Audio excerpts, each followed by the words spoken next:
Edward could smell that land. 에드와르드는 그 땅 냄새를 맡을 수 있었습니다. It was a dry season. 때는 건기였고 He could feel the dust in his nostrils. 그의 콧구멍에 먼지가 들어오는 것을 느낄 수 있었습니다. And the feeling gave him pleasure. 그 느낌 때문에 기분이 좋아졌습니다. Because to smell the earth is to feel alive. 왜냐하면 땅 냄새를 맡으면 살아있음을 느낄 수 있었기 때문입니다. He was riding an imported bicycle. He was 17. 그는 수입된 자전거를 타고 있었고 그의 나이 17살이었습니다. And had just left the American College in Brasilia. 그는 브라질리아에 있는 미국인 학교에서 방금 나왔는데 where all the other diplomat children studied. 이곳에서는 모든 외교관들의 자녀들이 공부하는 곳이었습니다. He hated Brasilia, but he loved the Brazilians. 그는 브라질리아를 싫어했지만 브라질 사람들은 좋아했습니다. His father had been appointed Yugoslavian ambassador 2 years before. 그의 아버지는 2년 전에 유고슬라비아 대사로 임명되었고 at a time when no one even dreamed of the violent division of their country. 그때 당시에는 그 누구도 그 나라가 폭력에 의해서 갈려질 것을 상상하지 못했습니다. 밀로세비치 was still in power. 밀로세비치가 아직 권력을 잡고 있었습니다. Men and women lived with their differences. 사람들은 서로의 차이점을 인정하며 살고 있었고 and tried to find a harmony beyond the regional conflicts. 지역 간의 갈등을 넘어서 조화롭게 살아가려고 노력했습니다. His father's first posting was to Brazil. 그의 아버지가 처음 발령받은 곳이 브라질이었습니다. Edward dreamed of beaches, carnival, soccer matches, and music. 에드와르드는 해변과 카니발 축제, 축구 경기, 그리고 음악을 꿈꾸었습니다. But they ended up in the Brazilian capital, far from the coast. 그러나 그들은 결국 해변에서 멀리 떨어져 있는 브라질의 수도에서 머물렀습니다. A city created to provide shelter only to politicians, bureaucrats, diplomats, and to their children. 이 도시는 오직 정치인들과 관료들, 외교관들, 그리고 그들의 자녀에게만 거주지를 마련해 주기 위해서 만든 도시였습니다. Who didn't quite know what to do. 그리고 그들의 자녀들은 무엇을 해야 될지 전혀 몰랐고 stuck in the middle of all that. 그 모든 것 한가운데 파묻혀 있었습니다. Edward hated living there. 에드와르드는 그곳에서 사는 것이 싫었습니다. He spent the day immersed in his studies. 그는 공부에 파묻혀서 하루를 보내었습니다. Trying but failing to relate to his classmates. 비록 실패하기는 했지만 친구들과 사귀어보려고 노력했고 Trying but failing to walk up some interesting cars, the latest sneakers, and designer clothes.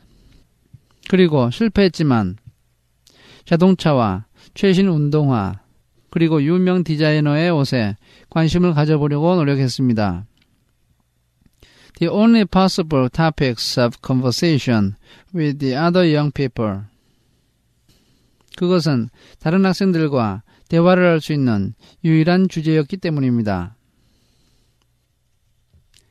Now and then, there would be a party. 이따금씩 파티가 열렸습니다. Where the boys would get drunk on one side of the room. 파티장에서 남자아이들은 방의 한쪽 옆에서 술이 취해 있었고 and the girls would feign indifference on the other. 여학생들은 남자들에 대해서 무관심한 척 가장했습니다. There were always drugs around. 항상 마약이 돌아다녔습니다. And Edward had already experimented with almost all the possible varieties. 그리고 에드와르드는 거의 모든 종류의 약물은 다 경험해 보았습니다. Not that he could get very excited about any of them. 그러나 그것들 중에 어떤 것에도 깊이 빠져들지 못했습니다. He either got too agitated or too sleepy. 왜냐하면 어떨 때는 너무 흥분이 되었고 어떨 때는 너무 졸려서 and immediately lost interest in what was going on around him. 자기 주변에서 일어나고 있는 일에 대해서 즉시 관심을 잃어버렸기 때문입니다. His family was concerned. 그의 가족들은 걱정이 되었습니다. They had to prepare him to follow in his father's footsteps. 가족들은 그가 아버지의 발자취를 따라오게 하려고 준비를 시켜주어야만 했습니다. And although Edward had almost all the necessary talents, 그리고 에드와르드는 거의 모든 필요한 재능을 다 가지고 있었는데, a desire to study, good artistic taste, a facility with languages, an interest in politics. 그는 공부에 대한 열의, 훌륭한 예술적 취향, 그리고 언어에 대한 능력과 정치에 대한 관심을 다 가지고 있었지만 he lacked one essential quality for a diplomat. 그는 외교관에게 필요한 한 가지 필수적인 자질이 결여되어 있었습니다. He found it difficult to talk to other people. 즉, 그는 다른 사람들과 이야기하는 것을 어려워했던 것입니다. His parents took him to parties. 그의 부모는 그를 파티장으로 데리고 다녔고 told him to invite his school friends home. 그의 친구들을 집으로 초대하라고 말했습니다. And gave him a generous allowance. 그리고 그에게 용돈을 넉넉하게 주었습니다. But Edward rarely turned up with anyone. 그러나 에드와르드는 다른 사람을 데리고 집에 오는 경우가 거의 없었습니다. One day his mother asked him why he didn't bring his friend to lunch or supper. 어느 날 그의 엄마가 왜 친구들을 점심이나 저녁 식사에 초대하지 않느냐고 물어보았습니다. I know every brand of sneakers. 저는 모든 운동화 브랜드를 알고 있어요. And I know the names of all the girls who are easy to get into bed. 그리고 잠자리에 데려가기 쉬운 여학생들의 이름을 모두 다 알고 있어요. After that, there's nothing left to talk to them about. 그거 외에는 그들과 이야기할 주제가 아무것도 없습니다. Then the Brazilian girl appeared on the scene. 그러다가 브라질 여학생이 집에 왔습니다.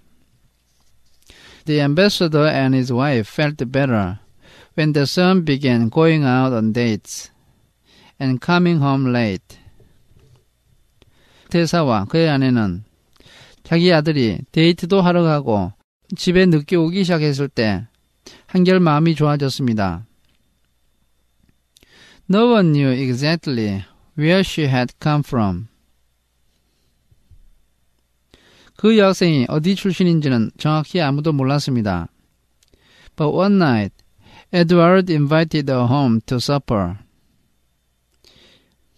그러던 어느 날 밤에 에드와르드는 그녀를 집으로 저녁 식사에 초대했습니다. She was a well-brought-up girl, and his parents felt content. 그녀는 교육을 잘 받은 여학생이었고 그의 부모는 만족스러웠습니다. The boy had finally started to develop his talent for relating to other people. 그들의 아들이 드디어 다른 사람과 관계를 맺는 그의 재능을 발휘하기 시작한 것입니다. Moreover, they both thought, though neither actually said anything. 게다가 두 사람 중 어느 누구도 아무 말도 하지 않았지만 그의 부모가 생각한 것이 있었습니다. That the girl's existence removed one great worry from their minds. 즉, 그 소녀의 존재는 그들의 마음속에서 한 가지 커다란 걱정거리를 없애주었던 것입니다. Edward clearly wasn't homosexual. 에드와르드가 동성연애자는 분명 아니었던 것입니다. They treated Maria, that was her name, with all the consideration of future in-laws. 그들은 마리아를 대할 때 이것이 그녀의 이름이었는데 미래의 시부모가 해줄 수 있는 모든 배려를 다 해주었습니다.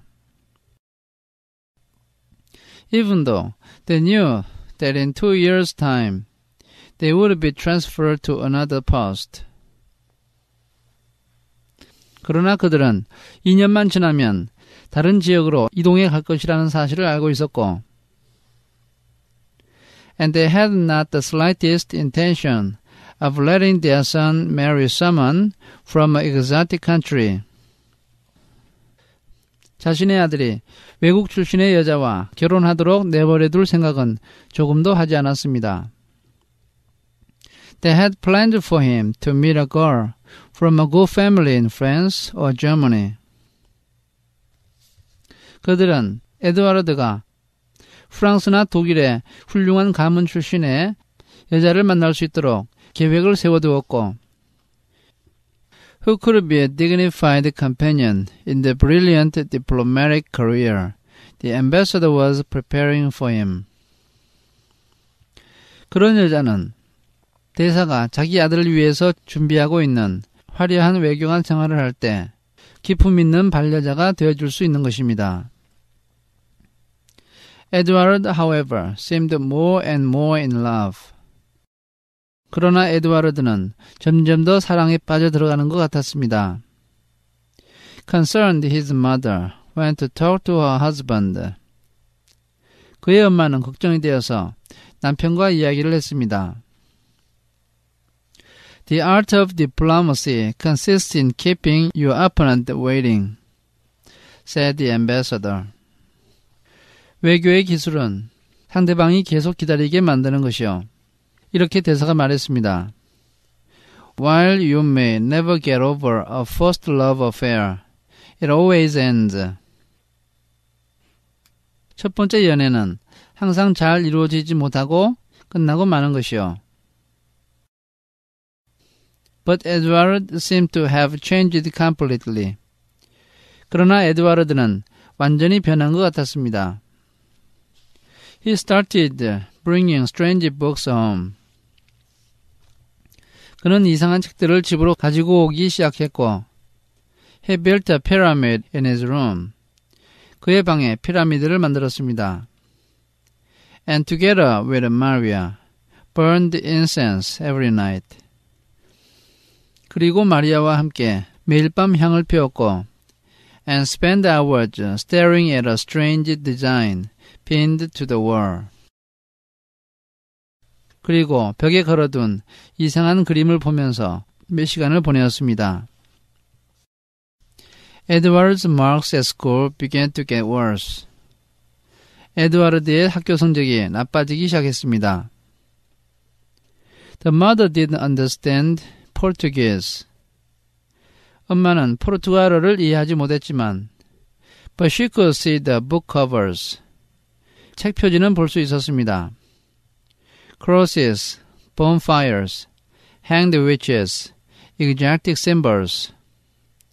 거기에는 십자가, 모닥불, 목이 매달린 마녀, 그리고 이국적인 상징들이 그려져 있었습니다. Our son is reading some dangerous stuff.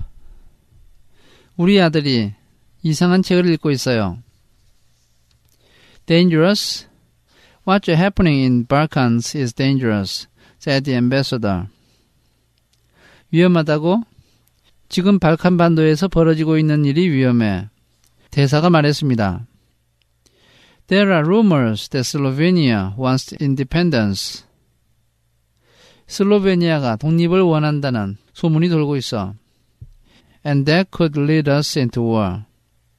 그렇게 되면 전쟁이 일어날 수도 있어. The mother, however, didn't care about politics. 그러나 엄마는 정치에는 관심이 없었습니다. She wanted to know what was happening to her son. 그녀는 자기 아들에게 무슨 일이 일어나고 있는지를 알고 싶었습니다. What about this mania for burning incense? 향을 피우는 것에 열중하는 것은 무슨 일인가요? It's to disguise the smell of marijuana, said the ambassador. 그것은 마리화나 냄새를 숨기기 위한 거요. 대사가 말했습니다. Our son has had an excellent education. 우리 아들은 최고의 교육을 받았어. He can't possibly believe that those perfumed sticks draw down the spirits. 그 향이 나는 막대기가 혼령을 불러온다고 우리 아들이 믿을 리가 없어. My son involved in drugs? 우리 아들이 마약을 한다고요? It happens. 그럴 수가 있어요. I smoked marijuana too when I was young. 나도 어렸을 때는 마리화나를 했지. People soon get bored with it. 그러나 사람들은 곧 실증을 내지. I did. 나도 그랬으니까. His wife felt proud and reassured. 그의 아내는 자랑스럽고 안심이 되었습니다.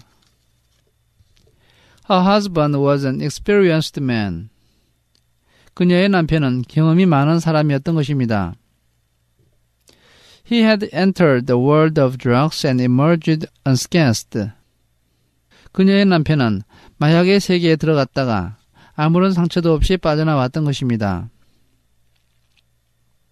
A man with such strength of will could control any situation. 그런 의지력을 가진 남자라면 어떠한 상황도 통제할 수 있을 거라고 생각했습니다. One day, Edward asked if he could have a bicycle. 어느 날 에드와르드는 자전거를 한 대 사도 되겠느냐고 물어보았습니다. We've got a chauffeur and a Mercedes-Benz. 우리에게는 운전기사가 있고 벤츠 자동차가 있다. Why do you want a bicycle? 왜 자전거를 사려고 하니? To be more in touch with nature. 자연을 좀 더 많이 접하려고요. Maria and I are going on a 10-day trip, he said. 마리아와 저는 열흘간 여행을 갈 겁니다. There's a place near here with huge deposits of crystal.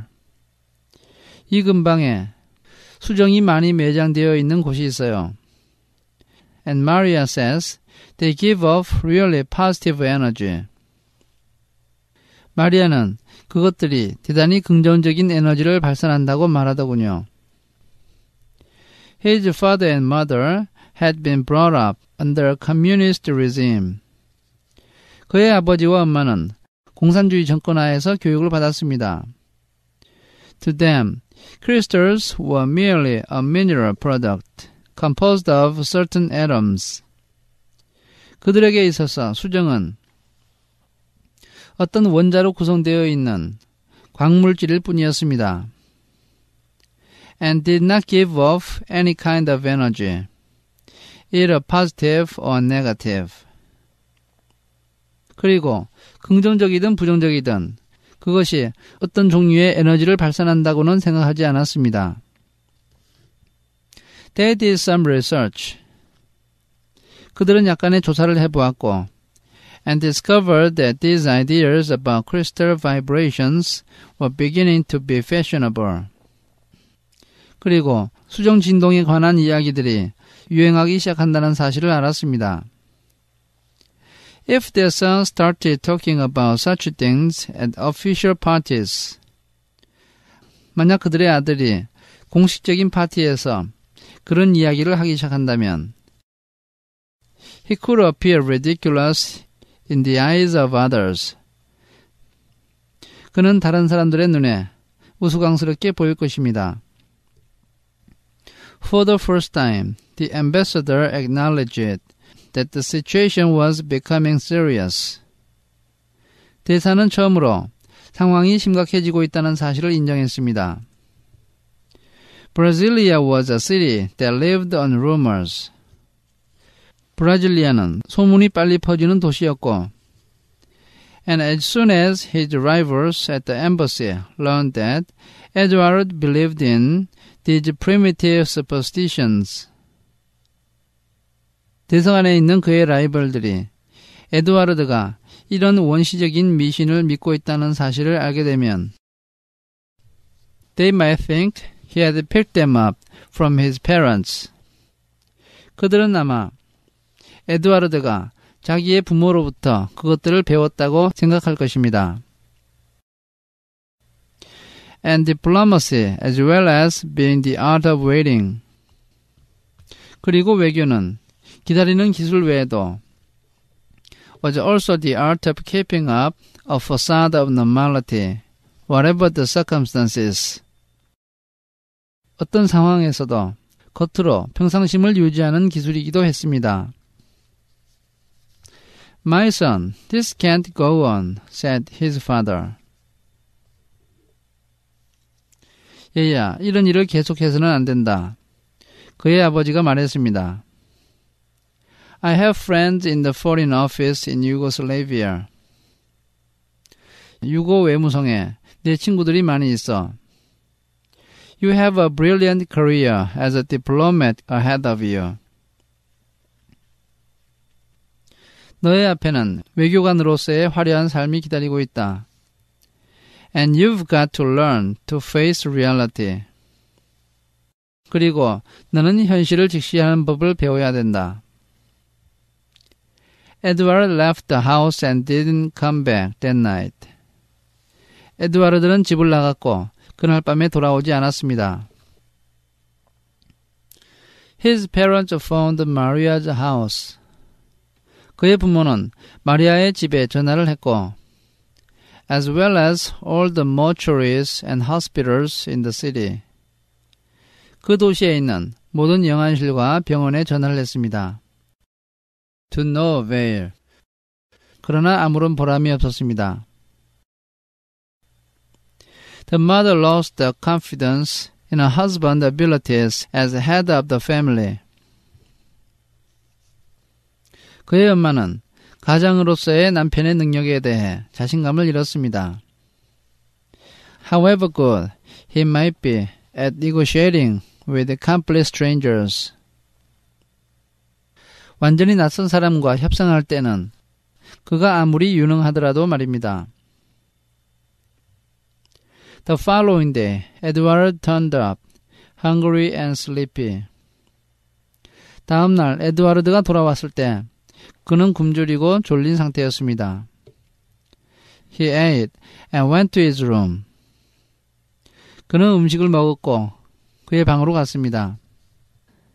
Lit his incense sticks. 그리고 향을 피웠고 said his mantras. 주문을 외웠습니다.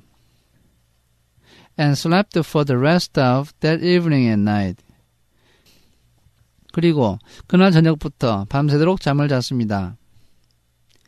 When he woke up, a brand new bicycle was waiting for him. 그가 잠에서 깨어났을 때 새로 산 자전거가 그를 기다리고 있었습니다. Go and see your crystals, said his mother. 수정을 보러 가거라. 그의 엄마가 말했습니다. I will explain to your father. 너의 아빠에게는 내가 설명할게. And so, on that dry, dusty afternoon, 그래서 건조하고 먼지가 일어나는 그날 오후에 Edward cycled happily over to Maria's house. 에드와르드는 마리아의 집으로 기분 좋게 자전거를 타고 갔던 것입니다. The city was so well designed in the architect's opinion. 그 도시는 건축가의 눈에는 대단히 설계가 잘 되어 있고 or so badly designed in Edward's opinion. 에드와르드의 생각에는 너무나도 디자인이 잘못되어 있어서 that there were almost no corners. 그 도시에는 모퉁이가 거의 없었습니다. He just kept straight on down a high-speed lane. 그는 고속 차선에서 곧장 앞으로 달려가기만 했고 looking up at the sky full of rainless clouds. 비를 뿌리지 않는 구름으로 가득 차 있는 하늘을 올려다 보았습니다. Then he felt himself rising up at a tremendous speed toward the sky. 바로 그때 그는 자신의 몸이 엄청난 속도로 하늘로 솟구치고 있는 것을 느꼈습니다. Only to plummet down again and land on the asphalt. 그리고 다시 수직으로 내려와서 아스팔트로 떨어졌습니다. Crash, 쿵. I've had an accident. 사고가 난 거야.